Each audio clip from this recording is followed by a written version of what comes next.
சந்திப்புலாம் இருக்கு. மத்திய அரசினுடைய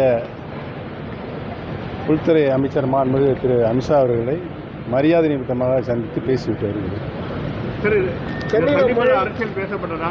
அரசு உங்களோட நகர்வு தேவைப்படும் போது மாண்புமிகு அமைச்சரிடம் அரசியல் பேசுகிறது. மழை பெய்திருக்கு, முக்கியமாக சென்னையில் மழை பெய்திருக்கு. திமுக அரசு தொடர்ந்து 80% 90% வேலைகள் முடிஞ்சது சொன்னா நிறைய இடங்களே தற்போது மழைநீர் தேங்கி தான் இருக்கு. இதை குறித்து உங்கள் கருத்து? பல்வேறு மாநிலங்கள் 80% மழைநீர் வடிகால் முடிவுன்னு சொல்லிட்டு இருக்காங்க. பட் ஆனால் நிறைய இடத்துல மழைநீர் தேங்கி இருக்கு. அதை பற்றி உங்களோட கருத்து? மாண்புமிகு இதயம் புரட்சித் தலைவி அம்மாவுடைய காலத்தில் மழை பெய்தவுடனே உடனுக்குடை அதனை சீர்திருத்தம் பண்ணுகின்ற பணியில் ஈடுபடுவார்கள்.